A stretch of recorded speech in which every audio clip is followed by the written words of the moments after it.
Okay, so picture this. You're at a party, someone walks up to you and says, "Tell me about yourself." And your mind just goes blank.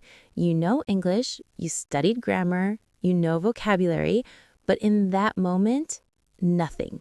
You panic, you say something weird like, "I am person who likes the foods," and they just stare at you. Has that ever happened to you? Because it happens to so many English learners, and today we're going to make sure it never happens to you again. Stay with us. Hey everyone, thanks for listening to our videos. You're listening to Mr. Englishman. I'm Max, and with me here is the always amazing Lily. Hey, and Mags, I have to say, today's lesson is one of my favorites because we're talking about something super practical. We're teaching you how to introduce yourself in English. And I don't mean just saying, "My name is." I mean actually talking about yourself in a way that sounds natural, confident, and interesting. Exactly. Because here's the thing. Most English courses teach you grammar rules. They teach you vocabulary lists, but they don't teach you how to actually use English in real life. And introducing yourself, that's like the most important real-life skill you need.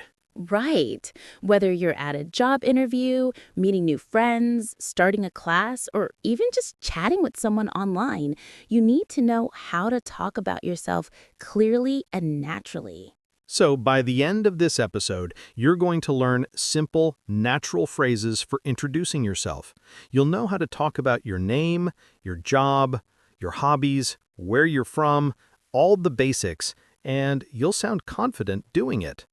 And we're keeping it simple, okay? No complicated grammar, no confusing rules, just real, useful English that you can start using today. All right, let's jump in. So, Max, let's start with the most basic question. What's the first thing you say when you meet someone? Well, usually you start with your name, right?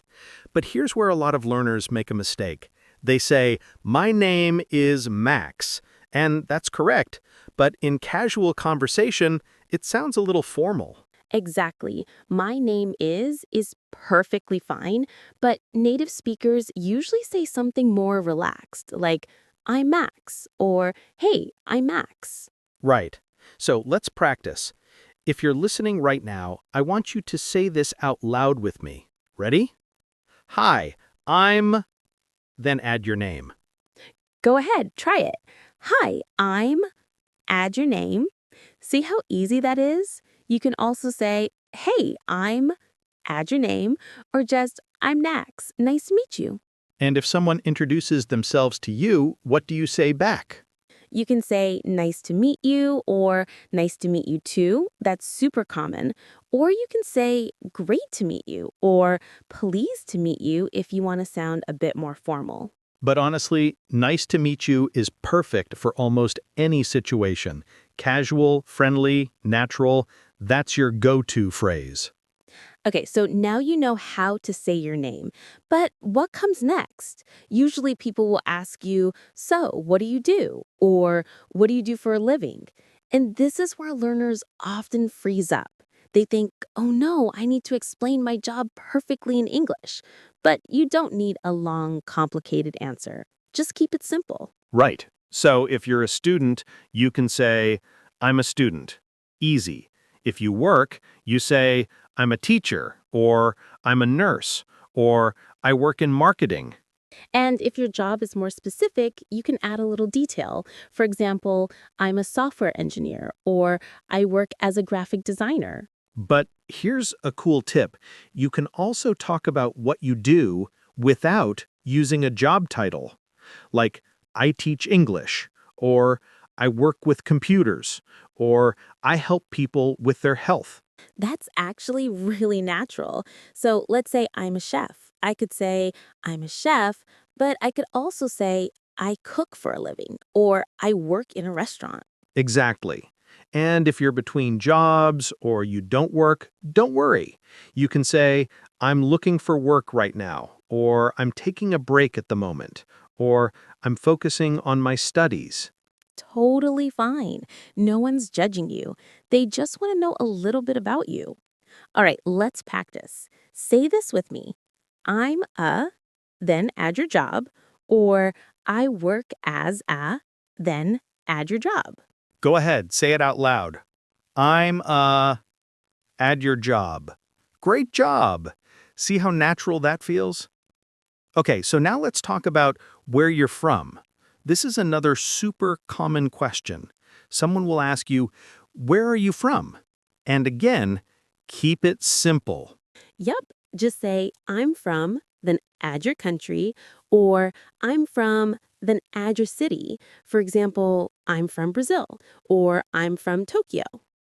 And if you want to add a little more, you can say, I'm originally from, then add place, if you were born there but live somewhere else now.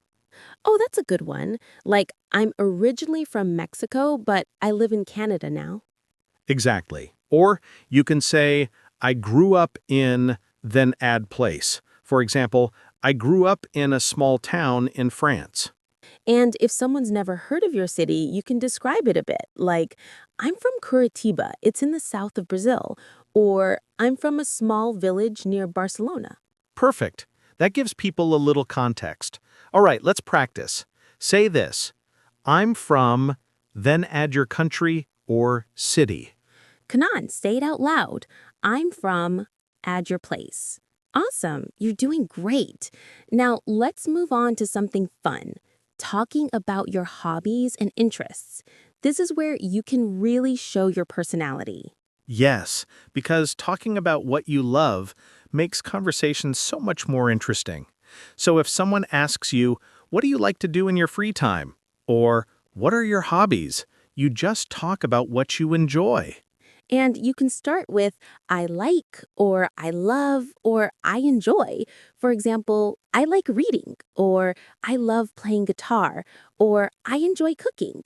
You can also say, I'm into, which is a really casual way to say you like something, like, I'm into photography, or I'm into fitness.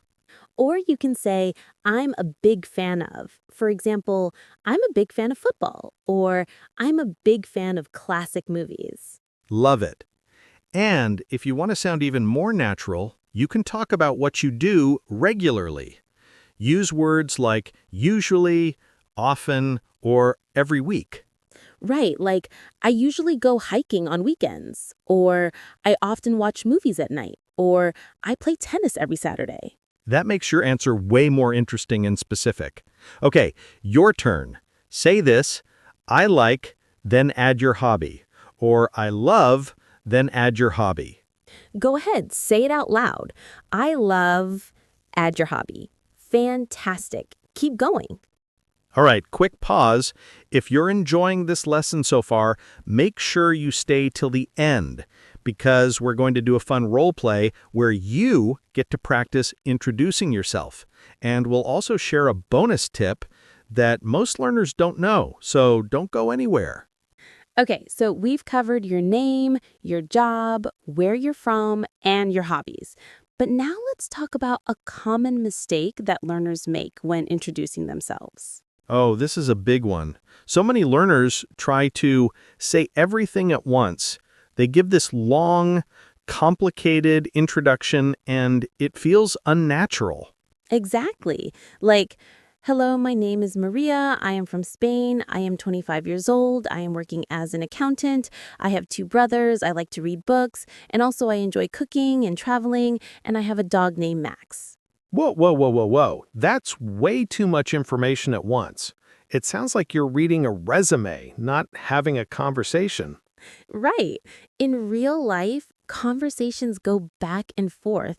You say a little, they say a little. It's natural, it's relaxed. So instead, start simple.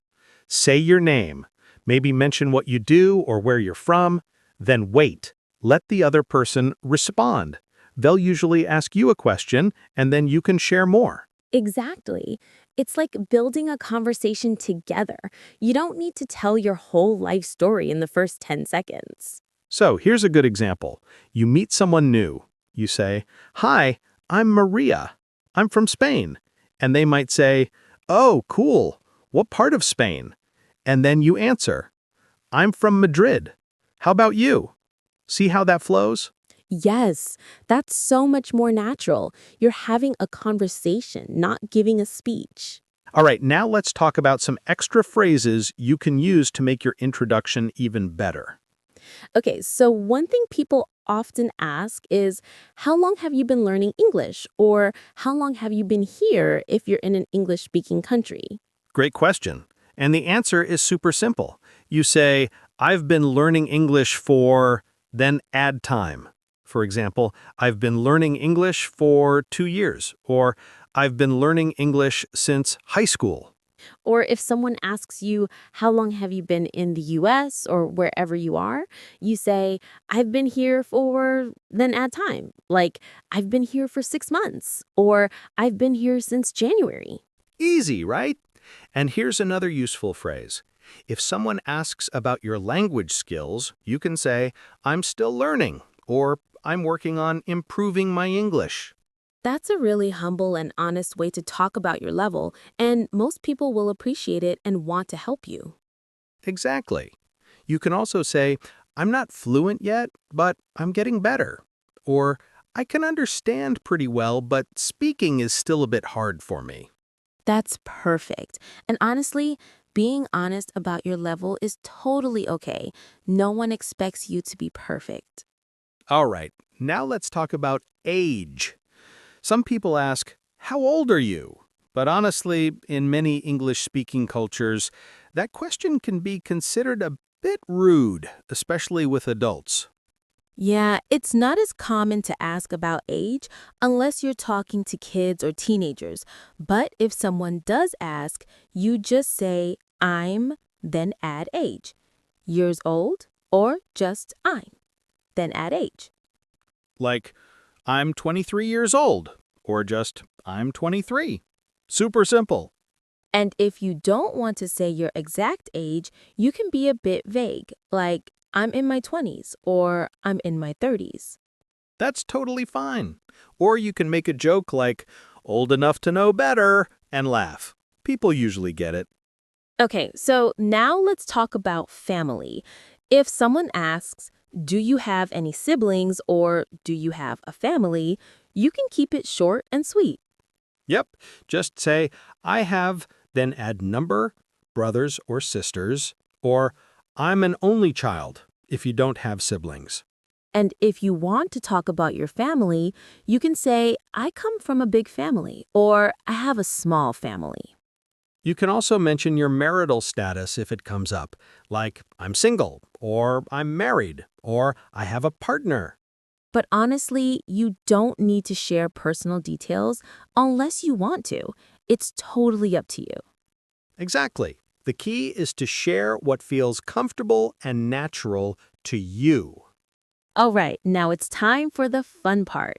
We're going to do a role play. Max and I are going to pretend we just met, and we're going to introduce ourselves. And I want you, the listener, to imagine you're introducing yourself too. Ready? Let's do it. Okay, so imagine we're at a coffee shop. I walk up to Lily. Here we go. Hey, are you waiting for a coffee too? Yeah, I am. This place is always so busy. I know, right? By the way, I'm Max. Nice to meet you, Max. I'm Lily. Great to meet you, Lily. So, what do you do? I'm a teacher. I teach English online. How about you? Oh, that's cool. I work in marketing. I help companies with their social media. Nice. So, where are you from? I'm originally from Canada, but I've been living here for a few years now. What about you? I'm from Australia. I moved here about a year ago. Oh, awesome. Do you like it here? Yeah, I do. It's been a great experience. So, what do you like to do in your free time? I'm really into hiking and photography. I love being outdoors. How about you? I love reading and trying new restaurants. I'm kind of a foodie. Ooh, nice. You'll have to recommend some places to me. Definitely. Here's my coffee. It was great meeting you, Max. You too, Lily. See you around. Okay, did you see how natural that was? We shared just enough information without overloading each other. Exactly. We asked questions, we listened, we kept it friendly and relaxed. That's how real conversations work. Now, I want you to imagine having that same conversation. What would you say? How would you introduce yourself? Think about it. Practice it out loud. Say, "Hi, I'm," then add your name. "I'm from," then add your place. "I work as a," then add your job. "I love," then add your hobby. Seriously, say it out loud right now. Don't be shy. Practice makes perfect. And if you mess up, that's totally fine. Even native speakers mess up sometimes. The important thing is that you're trying. All right, let's do a quick recap of everything we learned today. Number 1, start with your name. Keep it simple. "Hi, I'm," then add your name. Or, "Hey, I'm," then add your name. "Nice to meet you." Number 2, talk about what you do. I'm a, then add your job. Or I work as a, then add your job. Or just describe what you do, like I teach English or I work with computers. Number 3, say where you're from. "I'm from," then add your place. Or, "I'm originally from," then add your place, "but I live in," new place, now. Number 4, share your hobbies and interests. I like, I love, I'm into, I enjoy. Keep it natural and talk about what you're passionate about. Number 5, don't overload people with information. Keep your introduction short and simple. Let the conversation flow naturally. And remember, it's okay to be honest about your English level. You can say, I'm still learning, or I'm working on improving my English. People will respect that. Exactly. And the more you practice, the easier it gets. So don't be afraid to introduce yourself in English whenever you get the chance. You've got this. Okay, before we go, I want to leave you with one bonus tip. Are you ready? Oh, the bonus tip. Go for it, Lily. All right, here it is. When you introduce yourself, smile. I know you can't see me right now, but when you smile while you're speaking, it actually changes the way you sound. You sound friendlier, more confident, and more relaxed. That's so true. Even on the phone or in a podcast, people can hear when you're smiling. It makes such a difference. So next time you introduce yourself in English, smile while you talk. It'll make you feel better, and it'll make the other person feel more comfortable too. Love that tip. All right, everyone. Thank you so much for listening to this episode of Mr. Englishman. We hope you feel more confident about introducing yourself in English now. And remember, practice is key. The more you do it, the easier it gets. So go out there and introduce yourself to someone in English. You can do it.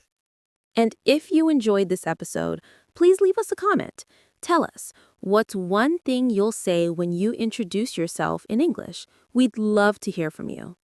Also, if you haven't already, make sure to subscribe to our channel so you don't miss our next lesson. Next time, we're going to teach you how to make small talk in English.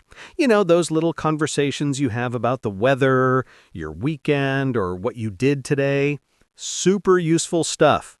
Yeah, small talk is such an important skill, and we're going to make it easy for you. So stay tuned for that.